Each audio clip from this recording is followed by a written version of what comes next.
Assalamualaikum warahmatullahi wabarakatuh. Masih dalam pembahasan mengenai endogen atau tenaga dari dalam bumi. Kali ini kita akan membahas tentang seisme dan pengaruhnya terhadap kehidupan.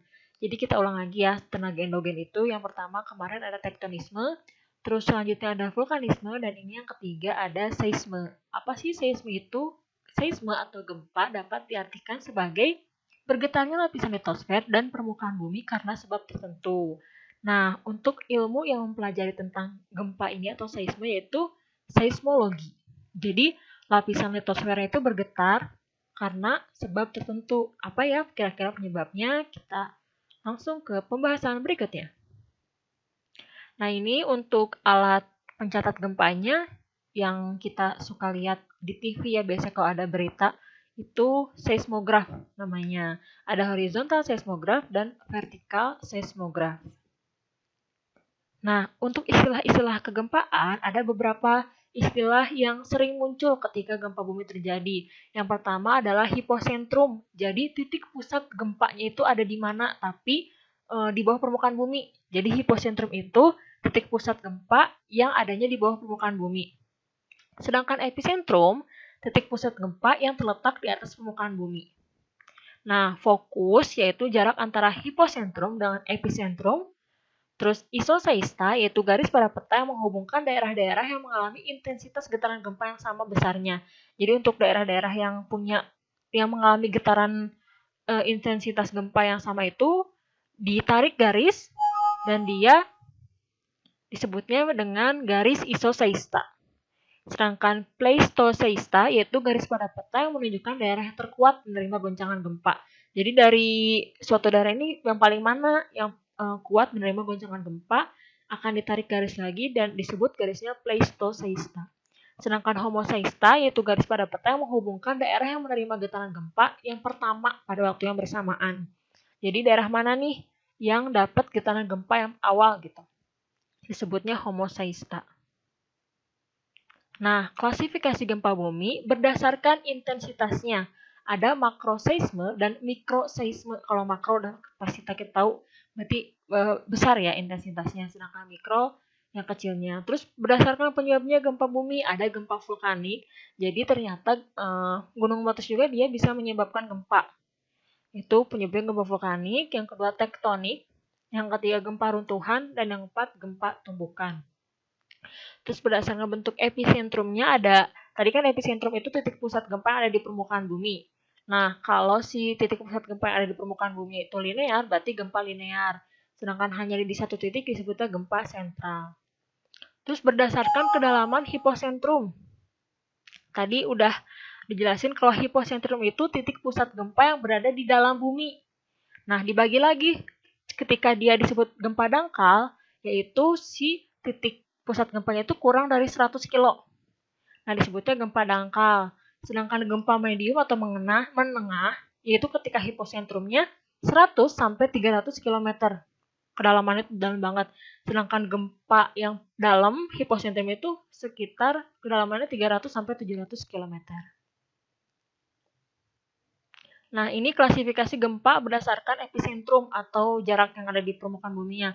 Gempa setempat berarti jaraknya kurang dari 10.000 km. Gempa jauh berjarak 10.000 km, sedangkan gempa jauh sekali jaraknya lebih dari 10.000 km. Terus berdasarkan letak pusat gempa laut. Nah, gempa laut juga dia bakal berpotensi tsunami kalau jenis gempanya itu dangkal. Jadi kedalaman gempanya itu dangkal biasanya sekitar 10-20 itu termasuknya dangkal ya berarti. Nah, kekuatan gempanya itu di atas 5,5 skala Richter. Nah, ini bisa berpotensi tsunami. Kalau nggak berpotensi tsunami, gimana? Kalau si gempanya itu dalam kedalamannya. Jadi kedalamannya 112 km itu kan dalam banget. Atau 300 km berarti dalam. Sedangkan kekuatan gempanya kecil.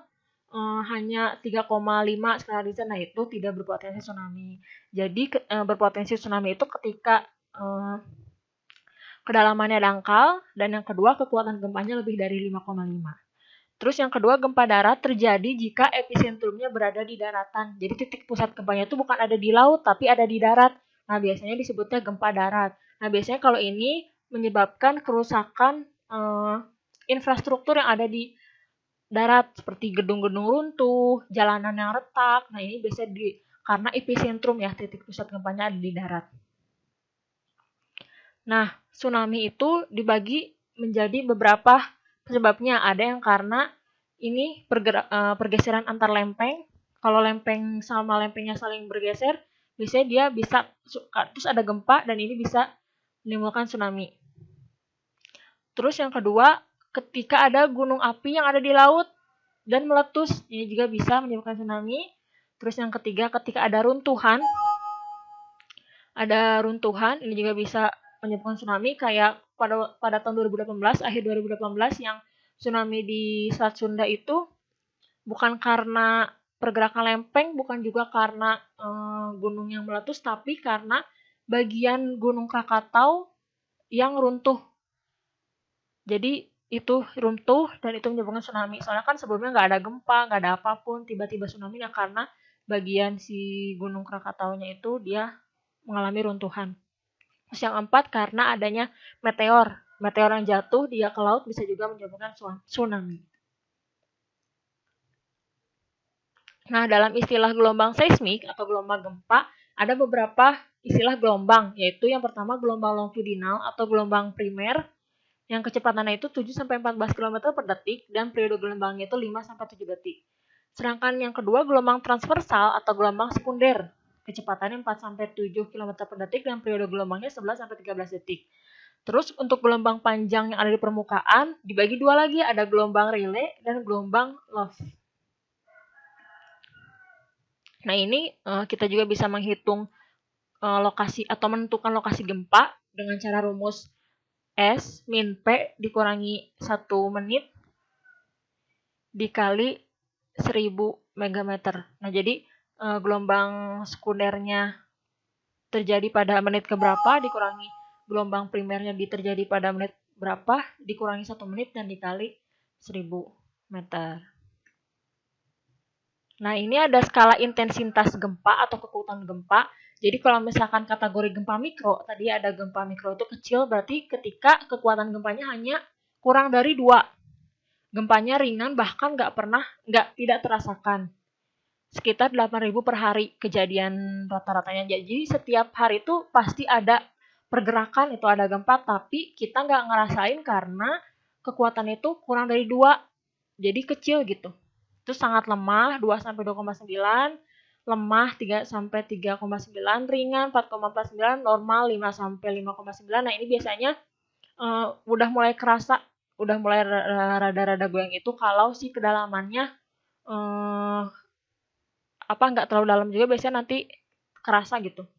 Ini yang kuat dan utama dan yang paling besar itu 8 sampai ke atas ini yang bisa menyebabkan kerusakan yang lebih serius.